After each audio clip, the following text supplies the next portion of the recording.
Hey, friends. If you read the last chapter, I shared a commissioning story of the day Bjorn was leaving home for college, and it was a tender moment to make public, but I thought it might be helpful for parents to hear, if not experience, at least through another parent's lens, right? This is our last conversation in the homegrown disciple making series, and I thought I'd share from Annika's old room.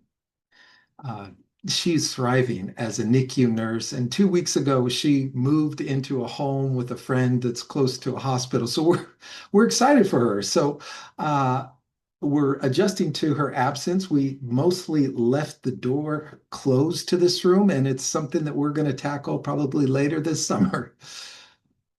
But I wanted to spend a few minutes reflecting on the last chapter called Crowned and Commissioned.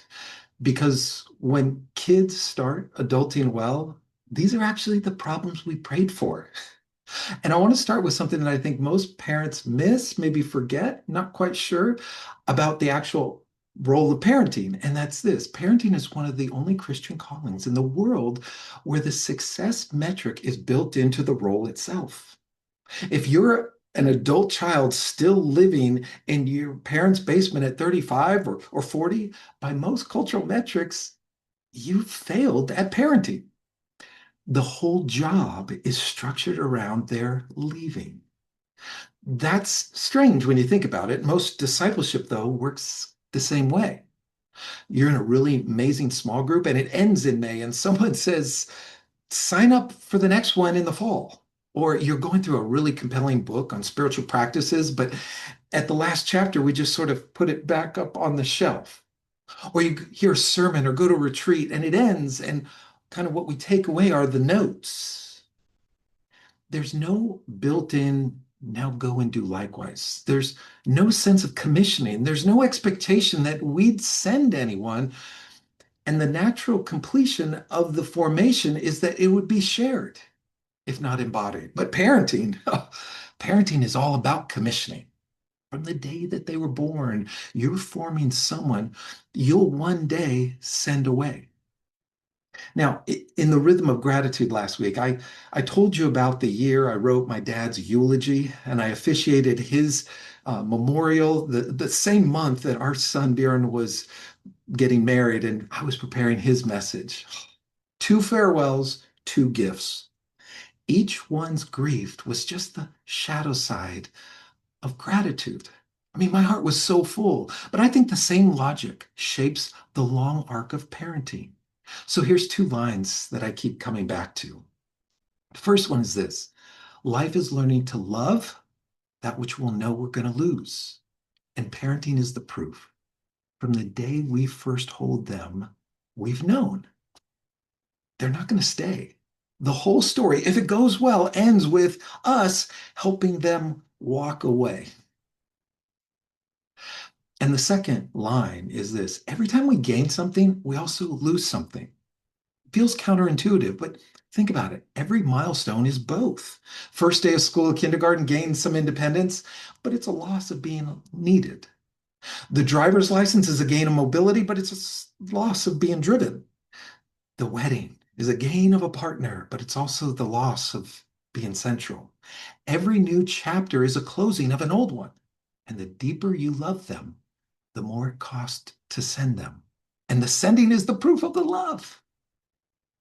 There's a moment in scripture that I love. It's in First Samuel when David is about to leave home and to step into his future.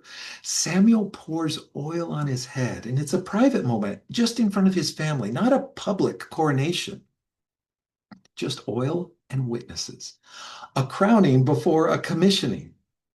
I think every parent earns this moment, right? Whether you ever get to receive it formally or not. But before you send them, there's something to honor. The thousand decisions that you made that nobody saw, the discipline that you held when it was easier to let go, the conversations you stayed in when you wanted to walk out, the way you came back in the next morning after the night that ended in tears, and the slow, ordinary work of shaping a soul, most of which nobody, including your child, will ever fully see. You crowned them before you ever commissioned You crown them every time you choose presence over efficiency. Every time you say, I'm sorry, when it would be easier to insist that you were right. Every time you saw them not as a project, but as a person.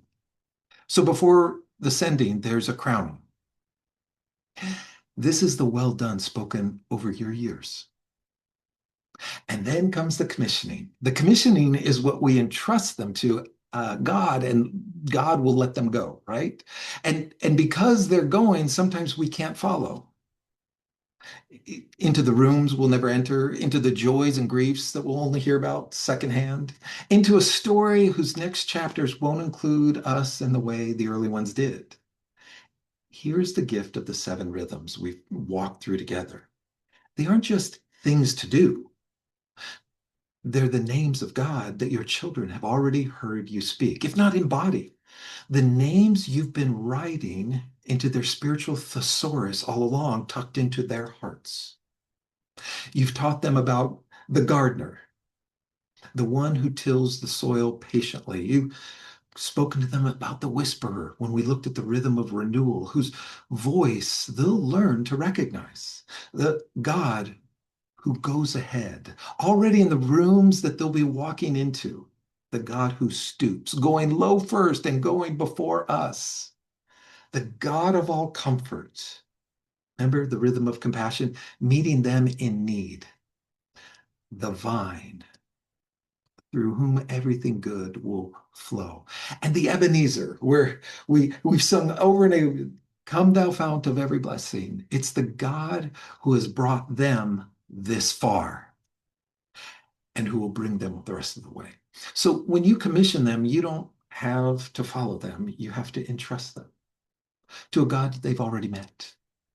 So here at the end of all of this, I want to pray something over your family, over you and over your kids forming, and the ones that one day you too will send out. So may the gardener till the soil of this home long before they've left it. May the whisperer keep speaking in them in places you can't go. May the God who goes before and goes ahead arrive before they do. May the God who stoops keep going low so they can always find him. May the God of all comfort meet them in the troubles that you won't be there for. May the vine keep bearing fruit through them long after the seeds you've planted.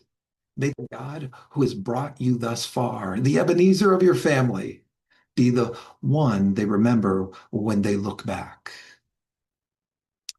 You've done the work, or you will, but either way, he's with them and he's with you. Thanks for being here, friends. May you be blessed in the sending.